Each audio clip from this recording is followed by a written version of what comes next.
Coming up next, the economic impact of a spectacular event that will draw thousands of tourists to Northwest Pennsylvania. We're super excited about the solar eclipse. It's going to have a huge impact on Erie, Pennsylvania.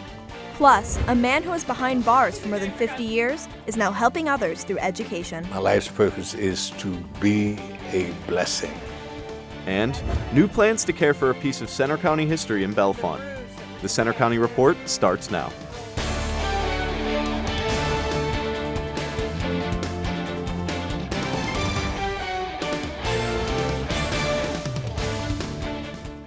Good afternoon, I'm Marie Moyer. And I'm Tyler Gallagher. Thanks for joining us for the Center County Report.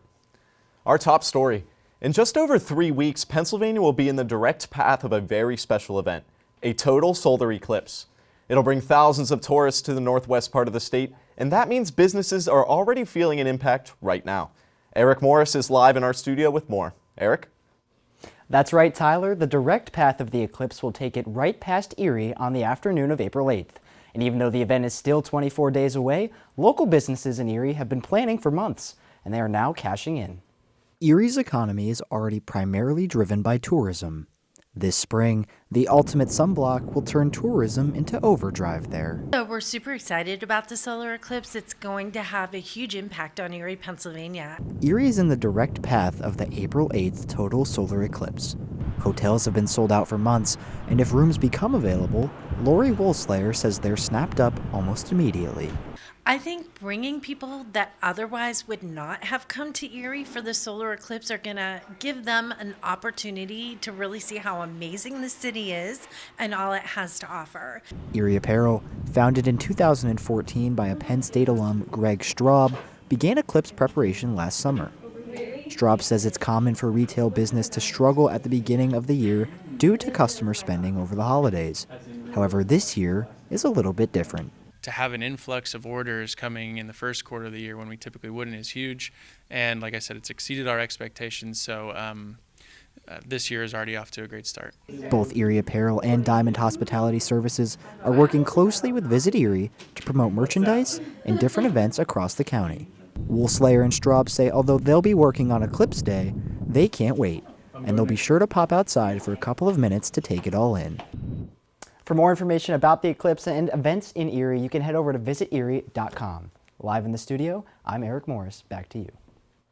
Thanks, Eric. A mistrial was declared this week during opening arguments of a lawsuit trial involving a fired Penn State football team doctor. Scott Lynch alleged he was ousted after complaining to school officials about pressure to clear players to return from injuries. The university denies the charges, and a new trial is set for May. In just over a week, the State College School District Board will vote on a recommendation for a new school site. This week, the board heard an update that recommends a site for a new Park Forest Middle School. The district administration is recommending a site that's on district property across from Valley Vista Drive from the existing school. The board will vote on the plan on March 25th. State College is getting a grant of more than $820,000 to help with housing affordability. It comes from the Department of Community and Economic Development. The money will be used to build new complexes and fix houses across the county. This project will be done in partnership with the Home Foundation and State College Community Land Trust. Now, the story of a man convicted of murder who thought he'd die behind bars, but now he's taking advantage of his unexpected freedom to help others here in Center County. Caroline Quick reports. My life's purpose is to be a blessing because I know my life was blessed. Urban Moore is the community liaison for Penn State's Restorative Justice Initiative, which brings education to incarcerated people. Moore knows firsthand what it's like to be in prison. But I had been there incarcerated for over 52 years. I went in prison initially in 1969, before man walked on the moon. During his decades behind bars, Moore discovered the power of education. Now, I'm in the penitentiary, but my mind is soaring. My mind is everywhere. Since the 1970s, Moore has become involved with universities and professors, helping to pioneer the idea of bringing education programs into prisons. He continues this work today at Penn State. We're changing lives. We're giving hope again to people who have not had hope in a long time. And we're impacting and changing families and communities. And it's happening every day. 20 years ago, he met Penn State professors who told him about the possibility of working for the university if he was ever released. But that seemed almost impossible since Moore was serving a life sentence. My mantra became, Lord, please don't let me die here. It's every day of my life that I was inside. His prayers were eventually answered after he applied for computation and was pardoned by the governor after more than 50 years behind bars. My first thought was, what am I going to do with the dog that I had been trained with, that I had been training? His name was Fred, the St. Bernard, 170 pounds. Oh, big, lovable. Moore was working in prison as a canine handler to train shelter dogs to become service animals and pets. Thankfully, the governor also signed an honorary computation for Fred. Fred was going home with me. That's when I broke down like a baby and cried. I knew he was coming home with me, and he did. Sadly, shortly after their release, Fred developed cancer. The hardest decision I had to make up until that point in my life was allowing him to transition. But he sent me Cora. He sent me Cora and allowed me to save Cora's life as she saved mine. Cora, a timid rescue dog, never leaves Moore's side. He'll be 78 years old soon and is now not only a Penn State employee, but has been admitted as a student pursuing a degree in rehabilitation and human services this fall. Be a blessing to someone. However way you can, help someone. Put a smile on someone's face. Make someone understand and recognize that they are cared about, that they are loved. And if you can, bring education into places where it doesn't exist. In State College, I'm Caroline Quick for the Center County Report. Moore is the keynote speaker at the Reentry Reimagined Summit on April 3rd at the Pascarilla Spiritual Center on Penn State's campus. 2 State College gas stations are changing their names for the first time in over 50 years. Graham's Exxon on South Allen Street and the College Heights Exxon on North Atherton Street are dropping their Exxon affiliation. The company required them to install new gas pumps, among other changes. To avoid high costs, the businesses declined. The changes are set to take place before April 1st. Penn State's University Park Undergraduate Association has voted to make emergency contraceptives and pregnancy tests available in campus stores. Erica Ross has the full story. Beginning this week, Penn State students have new access to emergency contraceptives and pregnancy tests in Housing Commons markets on the University Park campus. The change was announced on UPUA's Instagram just before spring break. The project has been years in the making. It predates my time in UPUA. I've been in UPUA for about 3 years. The original idea came from other universities around the country. We originally had the idea to do a vending machine, which has been done in a few other institutions. And that was kind of where we struggled a little bit. After talks with University Health Services and Housing and Food Services, the project was set into motion to put them in C-stores on campus. This new access comes at a time where some states are creating legislation on access to medications and resources like these. But UPUA says the project had support from the start. We're working with some folks in UHS who I think had a larger sense of urgency after that happened, but they were already kind of bought into the project. Concepcion says this will give students more access to important medications and tests with less time and money restrictions. Don't ever want a student to be in a position in which, because $40 or $50 just is too much of a stretch right now, that they're putting themselves in a situation in which they're uncomfortable being in. Emergency contraceptives will be available to students for $10 to $11 with help from University Health Services. In University Park, I'm Erica Ross for the Center County Report. For more information on available health resources on campus, you can check out studentaffairs.psu.edu/health. We've enjoyed some warm spring weather this week, but is it coming to an end? We check the weekend forecast next. And a young girl from State College gets the wish of a lifetime. And also coming up, the latest on efforts to preserve and clean up one of Center County's most well-known and historic cemeteries.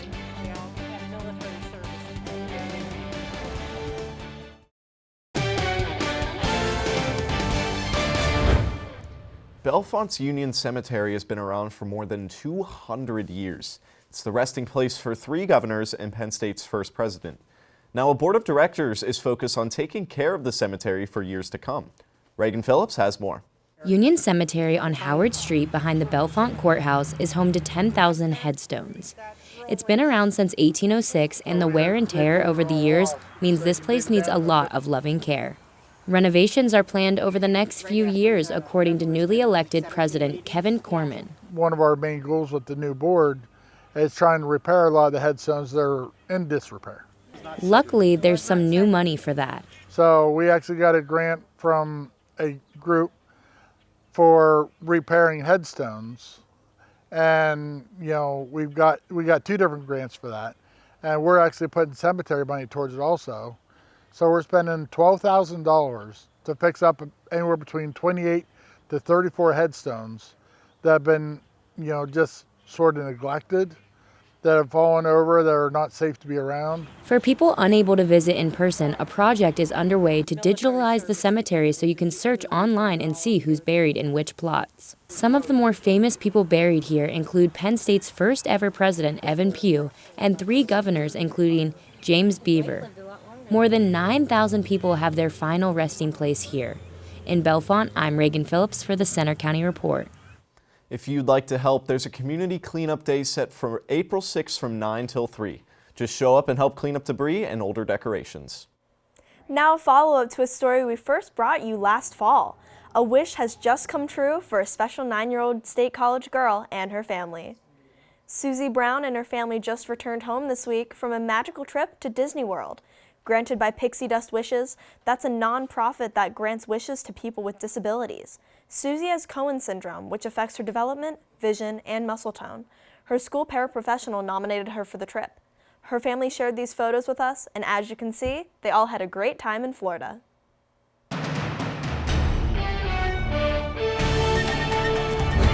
If you're like me, you were woken up this morning by some rumbles of thunder, maybe a few flashes of lightning. We saw them here on our live camera, our WeatherStem camera that looks over Beaver Stadium, and the clouds continued to roll through even as the sun rose this morning. We had a pretty thick blanket of clouds out there and a few lingering showers. Beginning to see a couple of breaks in the clouds here and there right now live on our camera. It's 57 degrees out at Beaver Stadium with a light wind from the northwest. On the radar satellite, you can see the majority of the showers are currently moving out of the region. We had a heavier band of showers that moved just to our north earlier this morning.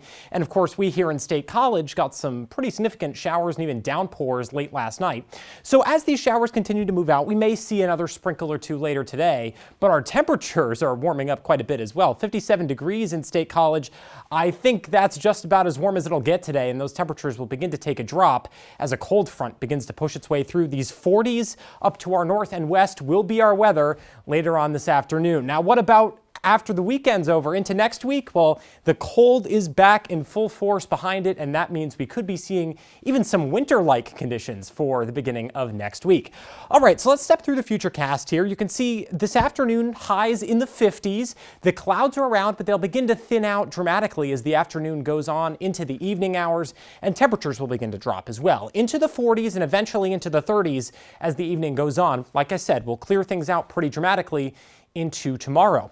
Tomorrow, a pretty clear day, all things considered, relatively chilly, and here's our next cold front that makes its way through Sunday morning. This one will drop our temperatures off even more with a few rain showers that'll make their way through, I think, on and off throughout the day. On Sunday, we'll see a few rain showers before things finally begin to clear out for Monday. Monday, this flow out of the northwest means we may even see a snow shower or two at times. So for today, we probably already reached our high temperature, and temperatures will continue to go down over the course of the day today.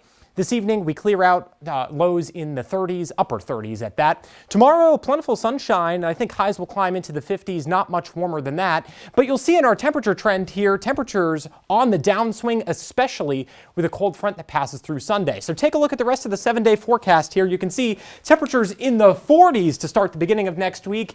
And Marie and Tyler, we have even a chance at some of those snow showers on Monday morning. Yeah, I don't know about you, Tyler, but I think I am done with this winter weather officially. You're ready for spring? Yes. No, yeah, my parents and I are still trying to figure out a good time for me to move all my winter clothes from college back home, but I wouldn't move those just yet, Marie. Now let's see what Mike has for us in sports. Coming up in sports, the Nittany Lions men's basketball team looks to make some noise in the Big Ten tournament as they played in round 2 last night. And a busy week for Penn State football with spring practice underway and pro day today. We'll check in with the Lions. That and more next.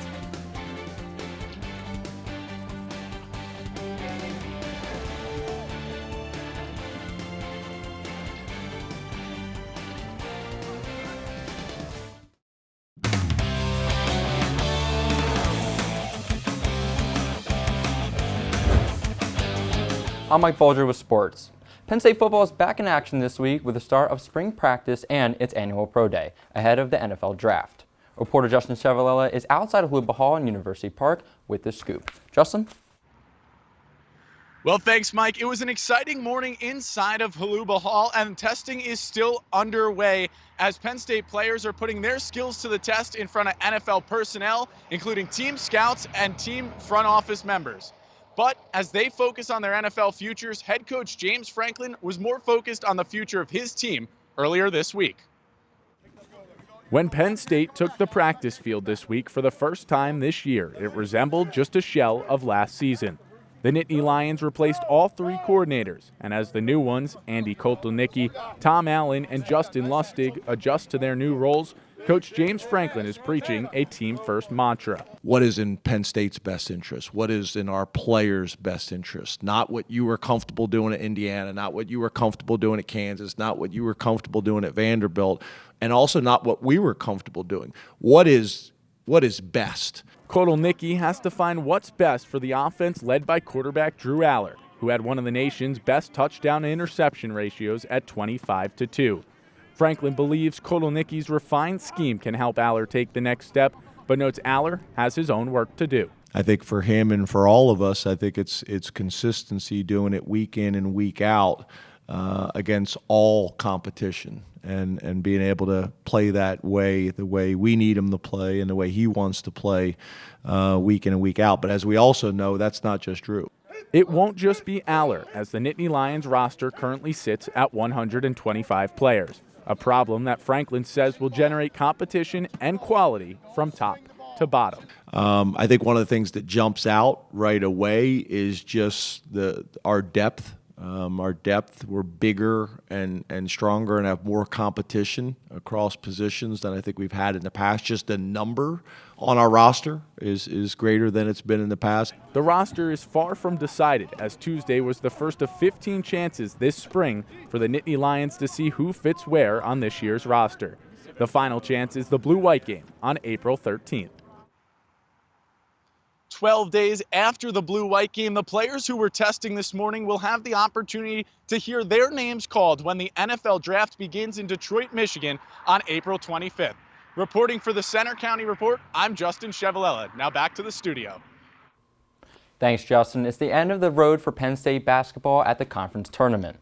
The Nittany Lions made it to the second round of the Big Ten tournament after beating Michigan, but suffered a heartbreaking 59-61 loss to Indiana last night.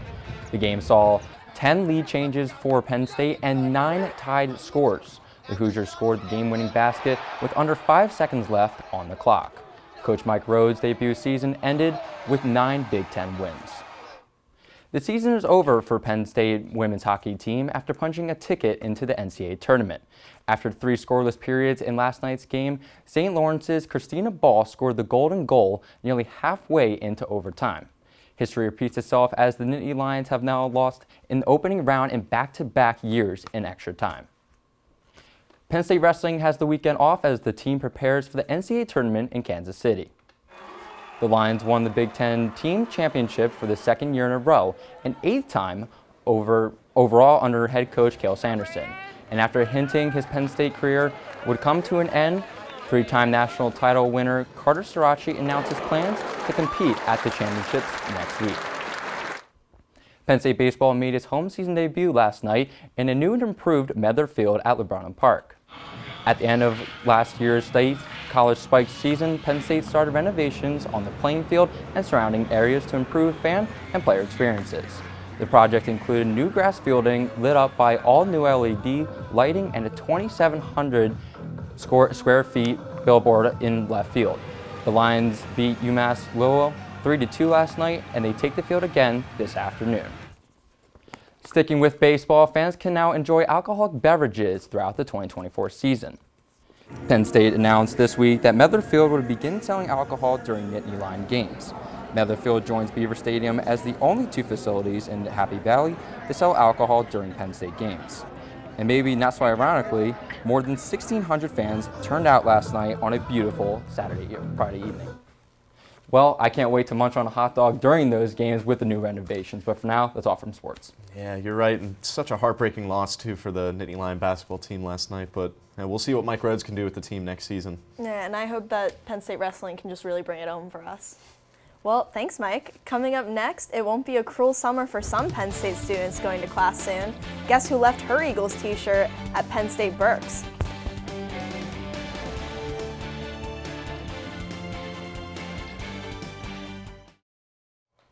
Get ready, Swifties. Students at Penn State will soon be able to take that class about Taylor Swift that we told you about recently. CAS 297G, also known as Taylor Swift, Gender and Communication, will be available during Penn State's Maymester from May 6th to June 3rd. The remote asynchronous course teaches about Taylor Swift's impact on pop culture, analyzes her music, lyrics, and discusses women in music today. Summer courses are now open, but spots are limited. To learn more, contact Professor Michelle Ramsey at Penn State Berks.